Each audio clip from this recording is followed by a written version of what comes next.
Hello दोस्तों, मैं राहुल कुमार आप सभी का स्वागत करता हूं हमारे इस यूट्यूब चैनल इलेक्ट्रीशियन प्रतिष्ठान पर। आज हम लोग पढ़ेंगे विद्युत परिपथ अर्थात इलेक्ट्रिकल सर्किट। चलिए आइए शुरू करते हैं।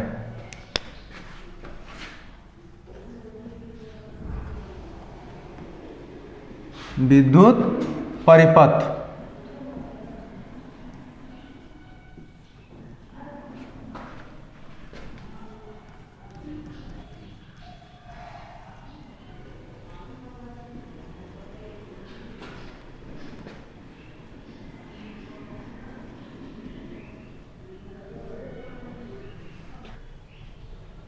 इलेक्ट्रिकल सर्किट को समझने से पहले हम लोग एक इलेक्ट्रिकल सर्किट बनाते हैं।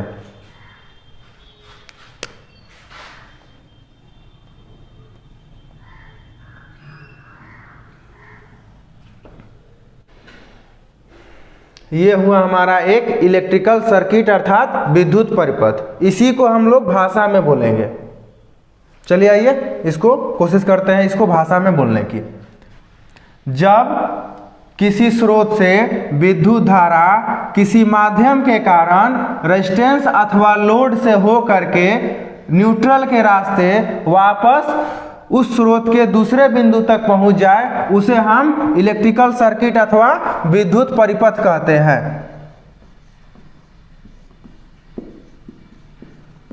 विद्युत परिपथ अथवा इलेक्ट्रिकल सर्किट।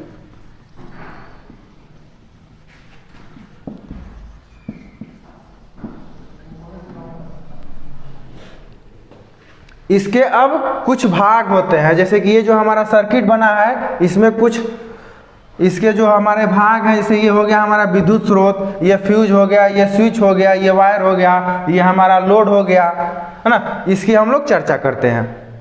विद्युत परिपथ के भाग में सबसे पहला आता है हमारा ये स्रोत, फ्यूज, स्विच, ये वायर, तार, ये हो गया लोड और फिर ये हो गया हमारा तार। विद्युत परिपथ के ये कुछ भाग होते हैं। आइए इनकी हम लोग चर्चा करते हैं। सबसे पहला होता है हमारा स्रोत यानी कि सोर्स। किसी भी विद्युत परिपथ में धारा को भेजने के लिए उपयोग किया जाने वाला उपकरण सोर्स कहलाता है। यह परिपथ को निरंतर ऊर्जा प्रदान करता है। स्रोत में आ जाएगा हमारा बैटरी,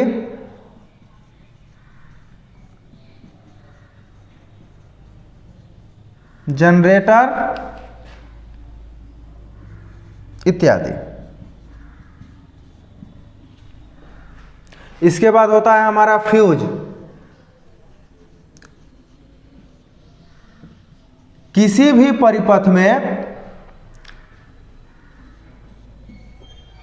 उपस्थित उपकरणों को शॉर्ट सर्किट अथवा ओवरलोड से सुरक्षा प्रदान करने के लिए हम लोग फ्यूज का इस्तेमाल करते हैं। उसके बाद होता है हमारा स्विच।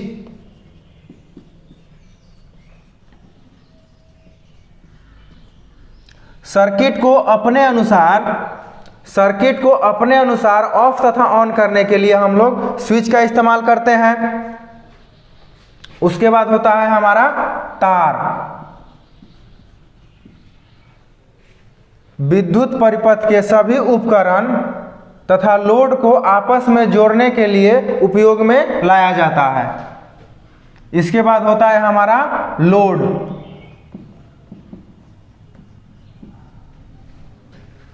परिपथ में उपयोग किए जाने वाले उपकरण लोड कहलाते हैं, जैसे बल्ब, पंखा, कूलर इत्यादि।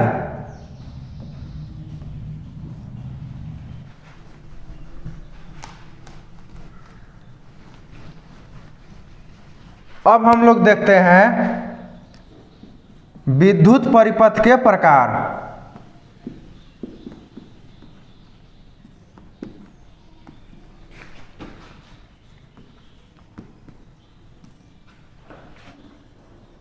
टाइप्स ऑफ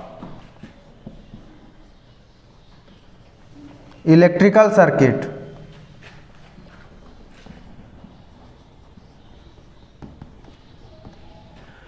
विद्युत परिपथ के मुख्यतः 4 प्रकार होते हैं।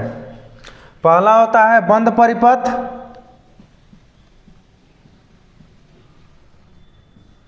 जिसको हम लोग क्लोज सर्किट बोलते हैं।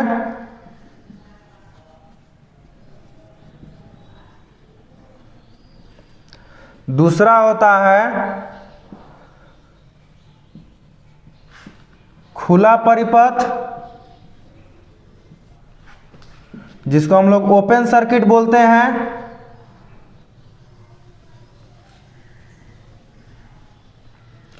तीसरा होता है लघु परिपथ,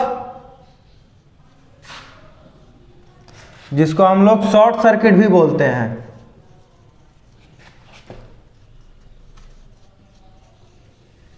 तो चौथा तथा अंतिम होता है लीकेज परिपथ।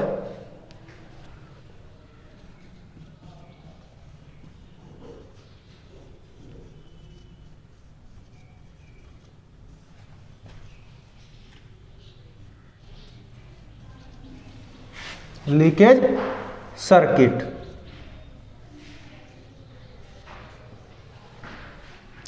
अब हम लोग देखते हैं बंद परिपथ को। बंद परिपथ, जब किसी सर्किट में विद्युत धारा बिना किसी रुकावट के प्रवाहित हो, उसे हम बंद सर्किट कहते हैं। या दूसरे शब्दों में अगर हम कहें तो जब किसी स्रोत से विद्युत धारा किसी माध्यम के कारण लोड से होकर वापस न्यूट्रल के रास्ते स्रोत के दूसरे बिंदु तक पहुंच जाए, उसे हम क्लोज सर्किट कहते हैं। दूसरा है ओपन सर्किट। ओपन सर्किट को कुछ इस प्रकार से कहेंगे। जब किसी स्रोत से विद्युत धारा किसी माध्यम से होकर रेजिस्टेंस अथवा लोड कारण रेजिस्टेंस अथवा लोड से होकर के न्यूट्रल के रास्ते किसी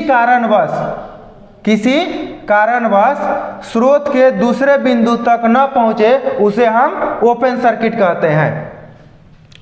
जैसे देखिए यहाँ पर हम अगर ये बल्ब हमारा फ्यूज का हो गया, तो अब ये जो हमारा है यहाँ पे सप्लाई यहाँ तक नहीं पहुँचेगा, तो ये बल्ब हमारा नहीं जलेगा। या फिर ये न्यूट्रल का तार कहीं से टूट गया, तो हमारा ये बल्ब नहीं जलेगा और ये जो हमारा धारा है यहाँ तक नहीं पहुँचेगा। तो ये हो जाता है हमारा ओपन सर्किट। अब आते हैं शॉर्ट सर्किट अथवा लघु सर्किट पर। जब विद्युत धारा किसी माध्यम से लोड अथवा रेजिस्टेंस से न होकर के सीधे न्यूट्रल के रास्ते वापस आ जाए, उसे हम शॉर्ट सर्किट कहते हैं। जब विद्युत धारा किसी माध्यम से लोड अथवा रेजिस्टेंस से न होकर के सीधे न्यूट्रल के रास्ते वापस आ जाए, उसे हम शॉर्ट सर्किट कहते हैं। उसके बाद होता है लीकेज परिपथ। जब किसी परिपथ में फेज तार किसी गीली दीवार अथवा किसी उपकरण के बॉडी में टच हो जाए या उस उपकरण के बॉडी को छू ले तथा उस उपकरण के बॉडी में धारा प्रवाहित होने लगे, उसे हम लीकेज परिपथ अथवा लीकेज सर्किट कहते हैं।